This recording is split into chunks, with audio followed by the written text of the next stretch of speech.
लेकर आई हूँ और यहाँ पे इसकी बहन भी बैठी है। इसका अस्सलाम वालेकुम।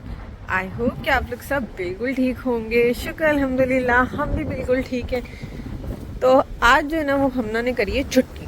हमना तुमने छुट्टी क्यों की है? हाँ, और हमारे यहाँ हो रहा है वेदर बहुत ही प्यारा लगता है। किसी भी वक्त है ना वो हो सकती है बारिश। और हम जा रहे हैं हमना को लेके मेरी मम्मा ने ये भी बोला था।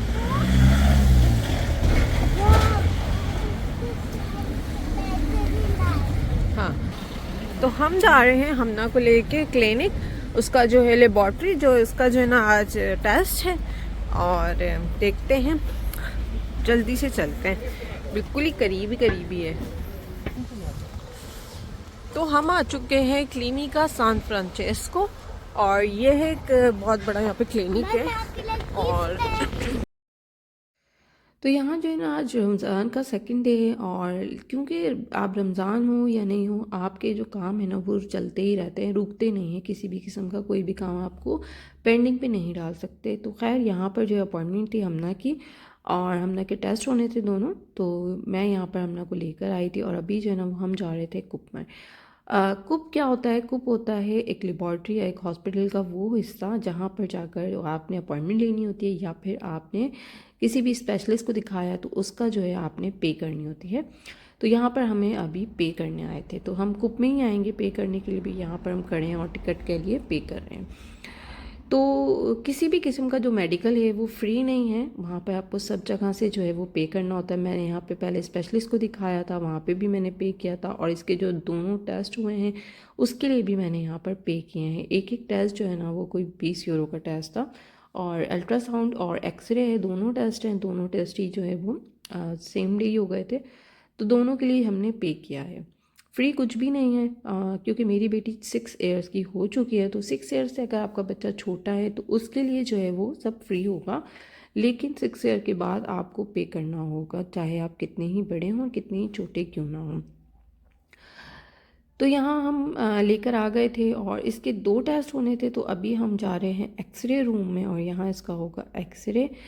तो उन्होंने यहाँ पर जो है ना सेटिंग वगैरह लगा दी थी। और जब सेटिंग वगैरह उन्होंने कर दी ना, तो फिर उन्होंने मुझे कहा कि नहीं, अब आपको ना बाहर खड़ा होना पड़ेगा, क्योंकि एक्सरे की जब मशीन चलेगी तो वो जब एक्सरे करेंगे ना तो फिर आप जो है ना कोई दूसरा बंदा यहाँ पे नहीं खड़ा हो सकता। तो खैर फिर मैंने कहा कि ठीक है, मैं बाहर चली गई थी। और इस तरह से उसका एक्सरे जो है वो हो गया था। फिंगर का ही एक्सरे था, तो उसका हाथ ही देख सकते हैं, उन्होंने उसके हाथ को ही जो है वहाँ पर रखा था। तो मैं यहाँ बाहर आ गई और उसका एक्सरे हुआ। और ये बहुत अच्छा हुआ कि उन्होंने मुझे सेम टाइम पे ही रिपोर्ट दे दी थी। दोनों एक्सरे की भी और अल्ट्रासाउंड दोनों की रिपोर्ट जो है ना वो हमें सेम टाइम पे ही मिल गई थी। तो ये हमारे लिए एक अच्छा बेनिफिट हो गया था, क्योंकि आज जो है ना इसकी डॉक्टर भी बैठी हुई थी। तो हमने सोचा था कि अब जब रिपोर्ट मिल ही गई है तो हम इसकी डॉक्टर को भी जाके जो है ना कंसल्ट कर लेंगे, उनको दिखा देंगे, उनसे पूछ लेंगे कि फिर अब हमने नेक्स्ट प्रोसीजर क्या करना है। तो इस वीडियो में जो है ना मैं आपको एक इन्फॉर्मेशन भी दे दूँ, क्योंकि मैंने बताया जैसे कि अभी शुरू में ही कि हमने यहाँ पर जो है वो पे किया है इसके सारे टेस्ट के लिए। और इसको हमने जितनी भी स्पेशलिस्ट डॉक्टर्स को दिखाया है वहाँ पे सब पे हमने पे किया है। तो क्योंकि अगर आप इस इटली में नए हैं तो आपको ये बात बहुत अच्छे से, अगर आप पुराने हैं तो ये बात तो आपको पता ही होगी कि यहाँ पर आपने पे करना होता है। लेकिन अगर आप नए आए हैं तो नए वालों के लिए इन्फॉर्मेशन है ये कि आपने अपने पैसों को कैसे रिफ़ंड लेना है। क्योंकि पे तो आपने सेम टाइम पे करना ही पड़ेगा, लेकिन रिफ़ंड कैसे ले सकते हैं वो मैं आज आपको बताती हूँ। रिफ़ंड आपने कैसे लेना है, जो भी स्लिप्स होती है ना, हमने जहाँ पर जो स्लिप हमने पे किया है वो सारी स्लिप्स क्या करनी है, हमने संभाल के रखनी है। इवन कि हमने किसी स्पेशलिस्ट को दिखाया है, या फिर हमने जो है कोई भी टेस्ट करवाया, या फिर हमने मेडिकल से जाके किसी भी किस्म की दवाइयाँ ली हैं। क्योंकि दवाइयाँ भी कोई 1-1 यूरो की नहीं मिलती, कोई 10 यूरो, कोई 15 यूरो, कोई उससे भी ज़्यादा महंगी महंगी दवाइयाँ मिलती हैं। तो वो सारी दवाइयों की जो स्लिप्स है आपने संभाल कर रखनी है। और टोटल जो उसकी जो अमाउंट है ना वो कम से कम 100 तो होनी ही चाहिए।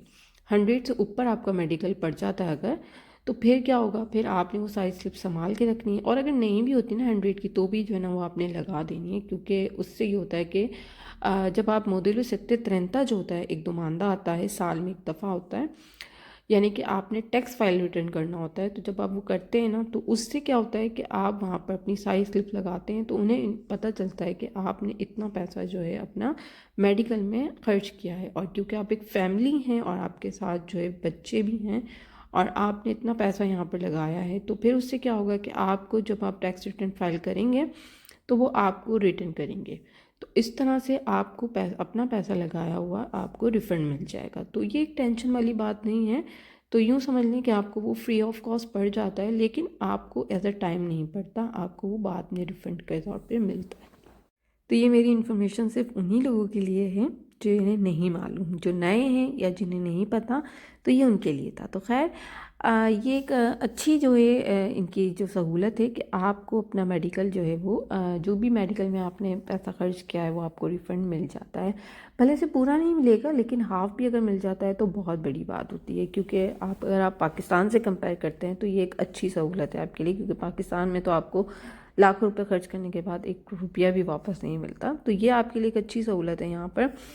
और डॉक्टर को भी दिखा दिया था हमने यहाँ पर, डॉक्टर ने हमें दे दिया था एक और अपॉइंटमेंट कि आपने जाना है और स्पेशलिस्ट को दिखाना है। तो बस अब हमने क्या करना था, अब हमने कुछ भी नहीं करना था, हम आ गए थे वापस। और क्योंकि हमने की हो गई थी छुट्टी, क्योंकि बहुत लेट हो गया था इसको, तो फिर हमने सोचा कि चलो अब जाके जो ना थोड़ी सी फ्रूट्स वगैरह ले लेते हैं और कुछ ग्रॉसरी करनी है तो वो भी कर लेते हैं ज़रा टाइम पे, क्योंकि टाइम अभी बहुत था और सुहाले और उस्मान जो हैं दोनों स्कूल में ही थे और उनको लाने में भी बहुत टाइम था।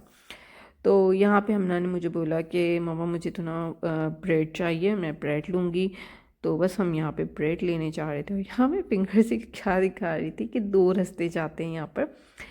और यहाँ मैं अपने शौहर को से कुछ बात कर रही थी। तो खैर अभी जो है ना वो बस हम जा रहे हैं और देखें हमारे साथ अम्ब्रेला भी है। क्यों? क्योंकि मौसम जो है वो फ़िलहाल बारिश गई है और रास्ते में रिटर्न जब हम जाने लगे थे ना तो बारिश शुरू हो गई थी। यहाँ इतनी तेज़ हवा थी ना, देखें हमना के बाल कितने उड़ रहे हैं, ऐसा लग रहा था कि बस उड़ ही जाएंगे, उड़ ही जाएंगे। तो खैर हमना ने अपने पापा का हाथ पकड़ लिया था कि कहीं मैं उड़ ना जाऊँ मामा। सो आज के ब्लॉग को करते हैं यहीं पर एंड, और आई होप कि आपको मेरा ये ब्लॉग पसंद आया, अच्छी लगी